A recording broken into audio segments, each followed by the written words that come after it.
Nuclear दुनिया की बहुत बड़ी पावर है, तो न्यूक्लियर से रिलेटेड भी बहुत सारी चीजें ऐसी हैं बच्चों जो हमारे साथ होती हैं और हम उन पे ध्यान देते हैं। तो कई सारे ऐसे रिजीम बने हैं जो हमारे लिए और दुनिया को रेगुलेट करने का काम करते हैं, जिसमें पहला है MTCR। आप सबको मैंने बता दिया, MTCR हमने साइन किया था कब? 2016, और तब से हम दुनिया को डिफेंस मिसाइल टेक्नोलॉजीज भेज सकते हैं। इसके बाद एक आता है ऑस्ट्रेलिया ग्रुप,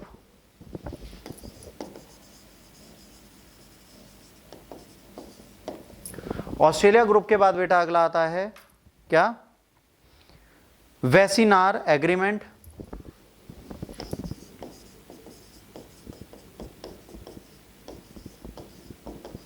वेसिनार एग्रीमेंट, और वेसिनार एग्रीमेंट के बाद आता है न्यूक्लियर सप्लायर ग्रुप। क्या आता है? NSG। NSG में आज की डेट में 45 मेंबर्स हैं, ये ध्यान रखना। चाइना भी है, बेलारूस भी है इसमें, ठीक है। 45 मेंबर्स हैं इस कंट्री में। तो न्यूक्लियर सप्लायर ग्रुप आता है। अब न्यूक्लियर सप्लायर ग्रुप एक ग्रुप है कुछ कंट्रीज का जो ये श्योर करते हैं।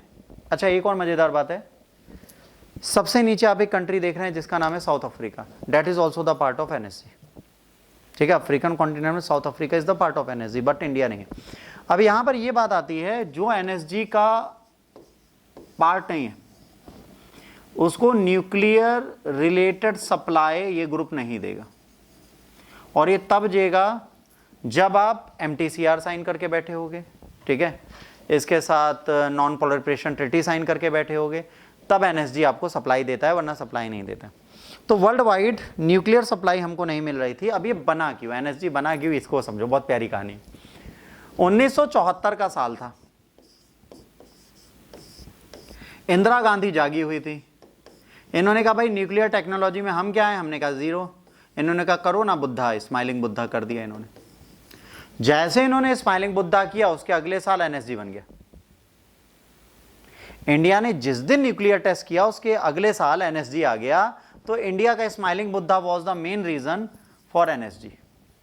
अब न्यूक्लियर सप्लायर ग्रुप बन गया। जब ये न्यूक्लियर सप्लायर ग्रुप बन गया बच्चों, पोखरण टेस्ट के पहले जिसे बोला गया स्माइलिंग बुद्धा, उसके बाद जब ये हमने बनाया तो इन्होंने कहा कि जो टेस्ट हो रहे हैं, जो डिमॉन्स्ट्रेशन हो रहा है, वो न्यूक्लियर फ्यूल के बिना तो होगा नहीं।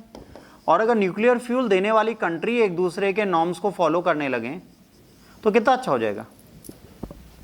तो उन्होंने कहा सर बिल्कुल सही बात है, आप बिल्कुल सही बोल रहे हैं। तो फिर क्या हुआ, इसको एक और चीज के नाम से, NSG को और एक नाम से जाना जाता है, पता क्या? NSG न्यूक्लियर सप्लाई ग्रुप का एक और नाम है, बताओ क्या? NSG का एक और नाम है, NSG का दूसरा नाम है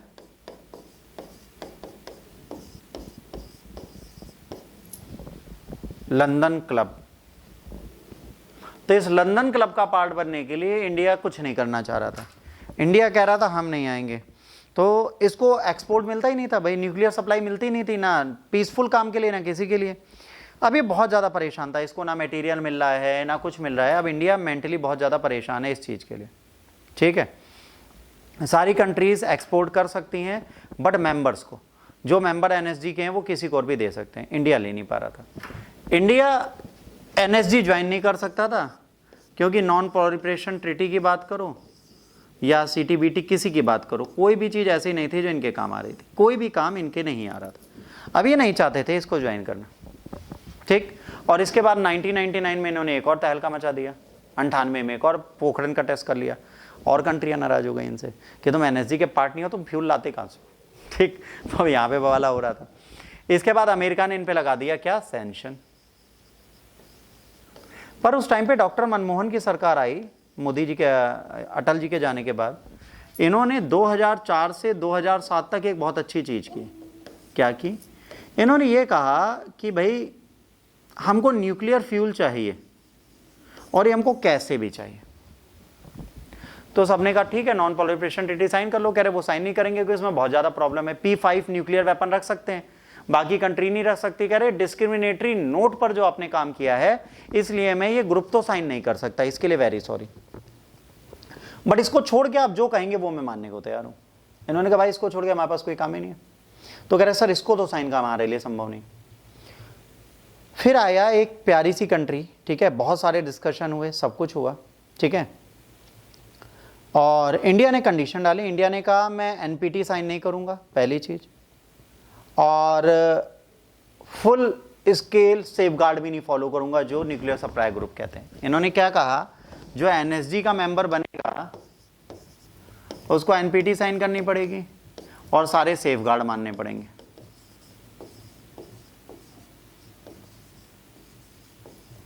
इंडिया ने कहा ना ये मानूंगा ना ये मानूंगा, पर मुझे एनएसजी का सदस्य बनना है। तो सबने कहा भाई इसने भांग चढ़ा ली है, इसको छोड़ दो, इंडिया कुछ नहीं कर सकता। अच्छा, मनमोहन जी बड़े जिद्दी थे, लगे रहे उसी चीज़ के पीछे कि भाई मुझे करना है, मुझे करना है, मुझे करना है, ठीक है। मेंबरशिप की कंडीशन क्या है, टेक्नोलॉजी एक्सपोर्ट कैपेबिलिटीज़ होनी चाहिए उस कंट्री के पास, ठीक है, एनएसजी की सारी गाइडलाइंस माननी चाहिए, इंटरनेशनल प्रोलिफरेशन ट्रीटी साइन की होनी चाहिए, डोमेस्टिक प्रोलिफरेशन पे स्टेप होने चाहिए। एनपीटी अगर साइन नहीं किया, इसमें से कोई भी चीज़ अगर वो नहीं फॉलो करता तो वो न्यूक्लियर सप्लाई ग्रुप का सदस्य नहीं बन सकता। चलो अच्छा, इंडिया ने कहा भाई हम तो ये करेंगे नहीं, ठीक है। न्यूक्लियर वेपन फ्री जोन एक अलग रीजन है जो न्यूक्लियर्स को अपने साथ रखता ही नहीं, ना वो पॉसिबल है कि न्यूक्लियर बनाए, ना न्यूक्लियर वेपन का पक्ष करे, उसकी बात ही हम नहीं करें। या तो उसका सदस्य बन जाए या एनपीटी साइन कर लें। तो nuclear war weapon free zone में तो इंडिया आ ही नहीं सकता, आ गया तो चाइना तो रोज धोएगा हमको। अब हमारे साथ प्रॉब्लम क्या आ गई, हम कुछ करना नहीं चाह रहे थे, फिर अमेरिका के पास गए। अमेरिका से थोड़ी हमारी मित्रता अच्छी हो गई। 2004 से मनमोहन जी ने पता नहीं कौन सी गुट्टी पिलाई कि अमेरिका हमारे गुण गाने लगा, हमें बहुत प्यार देने लगा, हम भी उसे प्यार देने लगे। तो उसने कहा कुछ चाहिए, कह रहे फ्यूल, कह रहे कौन सा, न्यूक्लियर। अच्छा, कह रहे बस थोड़ी देर रुको। 2007 तक बातें चली और 2007 में न्यूज आई कि 1, 2, 3 न्यूक्लियर डील एग्रीमेंट साइन हो रहा है अमेरिका और इंडिया के बीच। बहुत ध्यान से समझना, 1, 2, 3 न्यूक्लियर डील एग्रीमेंट साइन हो रही है इंडिया और अमेरिका के बीच, और इसमें इसने कहा कि India won't sign non proliferation treaty, ना सेफगार्ड नॉर्म्स फॉलो करेगा। ये दोनों चीजें हम नहीं करेंगे। अब इंडिया को लगा कि यार ये कैसे पॉसिबल है, ये जरूर कोई कांड है।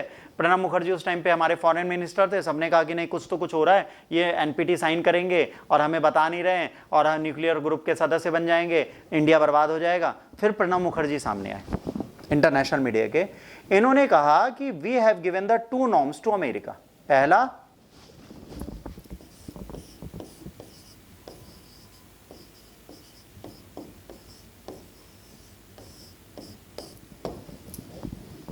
पहला, दिया नो फर्स्ट यूज, दूसरा दिया सेल्फ रिस्ट्रिक्शन।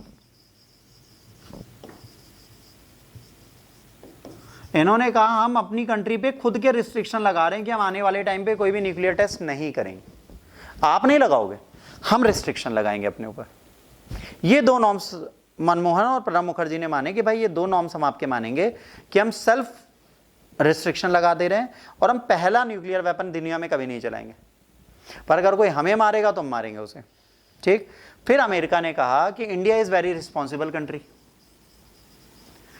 ये न्यूक्लियर कंट्री ऐसी रिस्पॉन्सिबल है कि इसके साथ ना कोई अभी लीक हुआ, ना इसने कभी युद्ध किया, ना कभी न्यूक्लियर वॉरफेयर की कंडीशन दी। तो अमेरिका ने एनएसजी में गया और एनएसजी में कहा जाके कि एनएसजी का बिना मेंबर बने इंडिया को मैं फ्यूल देना चाह रहा हूं और मैं दूंगा, कितने सदस्य मेरी बात मानेंगे। बात है 2007 की। बोला कितने मेंबर मेरी बात मानेंगे। आपको जान के हैरानी होगी, 45 के 45 मेंबर ने कहा दे दो। ऑल 45 मेंबर एग्रीड और इंडिया का एक वे खुल गया। क्या? न्यूक्लियर सप्लायर ग्रुप की किसी भी कंट्री से फ्यूल लेने का कॉन्सेप्ट खुल गया। अब हम काहे को ज्वाइन करें एनएसजी? का रीजन है काहे को एनपीटी ज्वाइन करें? भाई जिस कंडीशन के लिए तुमने लगाया वो तो हमारे सेल्फ इंपोजिशन से तुमने हमें दे दी, तो हमने एनपीटी ज्वाइन नहीं की, बिल्कुल नहीं की। हम अपना न्यूक्लियर फ्यूल लेते हैं, अपने न्यूक्लियर प्लांट बना रहे हैं, धड़ल्ले से जी रहे हैं, हमें कोई टेंशन नहीं हो रही। 2016 के बाद 2018 में फिर से मांग उठी, ठीक है। लोगों ने कहा, रशिया ने कहा, अमेरिका ने कहा मोदी से, क्या न्यूक्लियर सप्लायर ग्रुप ज्वाइन कर लो, कोई दिक्कत नहीं है, तुम दोनों नॉर्म्स अपने फिक्स रखो पर आओ ज्वाइन कराते हैं। नरेंद्र मोदी गए, अमेरिका ने प्लेटफॉर्म तैयार किया कि भाई मोदी आ रहा है, एनएसजी ज्वाइन करेगा। 45 कंट्रीज में से बेटा 46 countries voted 36 countries voted in the favour of India कि India could be the member of NSG, but 9 countries were against.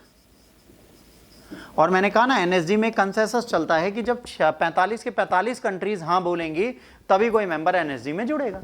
तो न्यूक्लियर सप्लाई ग्रुप में इंडिया जुड़ नहीं पाया। अगर हम एनएसजी के मेंबर बन जाएंगे तो हम अपनी न्यूक्लियर डिफेंस टेक्नोलॉजी किसी को भी बेच सकते हैं। वियतनाम भी न्यूक्लियर केपेबल कंट्री बन सकता है, बट ये हम कर नहीं सकते क्योंकि हम एनएसजी के मेंबर ही नहीं है। अच्छा, यहां पे चाइना ने कहा कि मेरी इंडिया से कोई प्रॉब्लम नहीं है, बट जो एनएसजी के रूल्स हैं जो आप ही लोगों ने बनाए हैं उसको तोड़ के आप इंडिया को अंदर नहीं ला सकते। मतलब इंडिया सेफगार्ड फॉलो करे और एनपीटी साइन करे तब तो वो आएगा, वरना मैं आने क्यों दूं। अच्छा, अब इंडिया क्या कह रहा है? इंडिया कह रहा है मैं एनएसजी नहीं ज्वाइन करूंगा। कह रहा है मुझे एनएसजी नहीं ज्वाइन करनी, मुझे पहले परमानेंट 5 की सीट खत्म करनी। मैं भी एक परमानेंट सिक्योरिटी काउंसिल की सीट ले लूंगा। जब मुझे वो मिल जाएगी तो एनएसजी अपने आप मिल जाएगी। तो इंडिया अब क्या कोशिश कर रहा है कि मैं एक परमानेंट सीट ले लूं। क्लियर है यहां तक?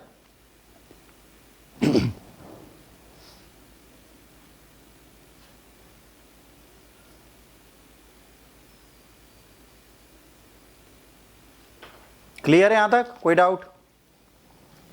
तो इंडिया आज भी एनएसजी का सदस्य नहीं है, ना इंडिया एनएसजी का सदस्य बन पाएगा। यहां तक था आज का करंट। Sorry, science tech.